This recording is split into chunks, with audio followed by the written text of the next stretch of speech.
Tonight we celebrate the work of Adam Carolla and Nate Adams of Chassy Media as we screen their latest documentary, Shelby American, about the life of Carroll Shelby and the company and the cars he created.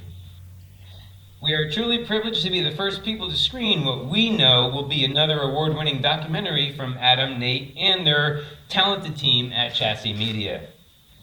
I hope you were able to check out all the awesome cars on display outside tonight. We have quite a few Shelby cars out there, as well as non-Shelby cars, and they're all beautiful, so I hope you had a chance to check them out and get some pictures. You might have noticed Carroll Shelby's wife, Cleo, arriving with Bill Cronkite's 1954 Rolls Royce. And that car was originally owned by famed Oscar-nominated actor James Mason and is a historic piece of rolling sculpture.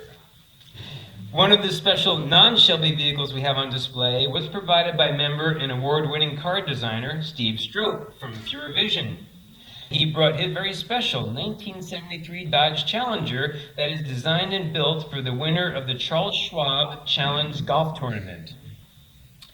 We are also extremely fortunate to have several outstanding companies involved in this year's movie night. I would like to start by thanking Michael Klasman, Sandra Reed Fennell, and Katie Paul for allowing us to use CBS Studio Center again this year. There are many other wonderful people and companies we need to thank as well, including Scott Pipemeyer and Dennis Nelson of Wicked Eye Productions, who supplied the awesome Carroll Shelby beer and energy drinks. Mike Levine, the head of West Coast Communications for the Ford Motor Company. Riley Foods, makers of the Carroll Shelby Chili Kit, which each one of you has in your goodie bag out there. And Gary Patterson, the president of Shelby American. With that said, it is my absolute pleasure to introduce the following member, Nate Adams of Chassy Media.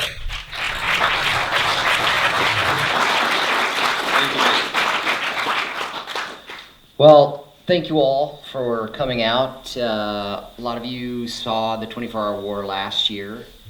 So this is a little bit of I would call it a companion piece to that. I mean, Carroll's life was much more full than just the Ford Ferrari story. We did this with Carroll's grandsons, Aaron, Randall, and Sean. So they were part of the process with us, and they provided a lot of family photos and stories and archives, and it was really fascinating to kind of go through those. And of course, we could never get it all in here, but so. That's pretty much it. We'll do a Q&A after, and I hope you guys enjoy, and thanks everybody for taking your Saturday night and coming out and checking this out. This guy is such an icon, such a hero to so many people. As a driver, Shelby was considered one of the best to ever compete. He wins Le Mans, and he's dying. They told me I had 5 years to live. I figured, so what? I might as well try to build a car that I dreamed of.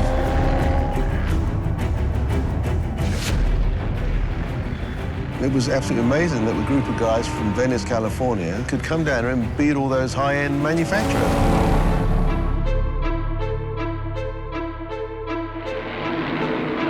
The Ferrari factory team, they'd been champions of the world forever. Carroll's goal was to beat Ferrari's ass.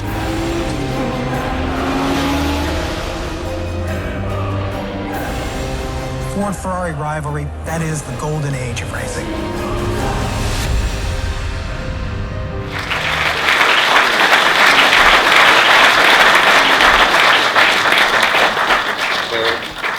Any questions, fire away.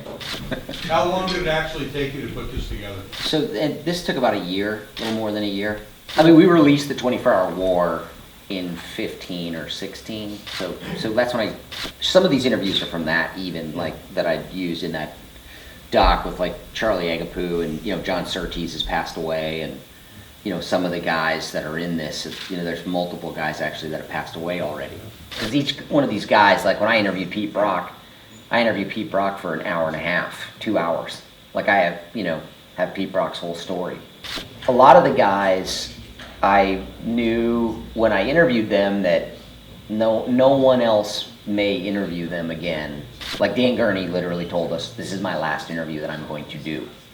And I don't think he ever did another one.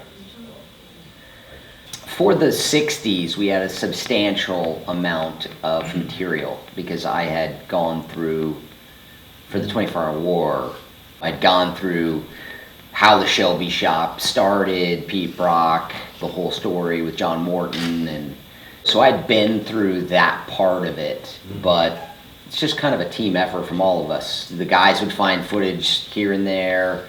When people know you're making a Shelby doc and, you know, whatever, then guys give you footage. So you just get it from everywhere, and the editors find it, and I mean, you know, it's just, you just find it wherever you can.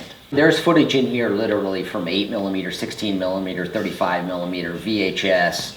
For some of it looks like it's horrible, but it's all there is. I did not meet Carroll.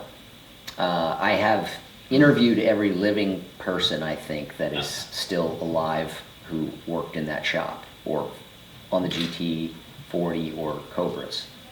All right, thank you guys so much for coming. I really appreciate it.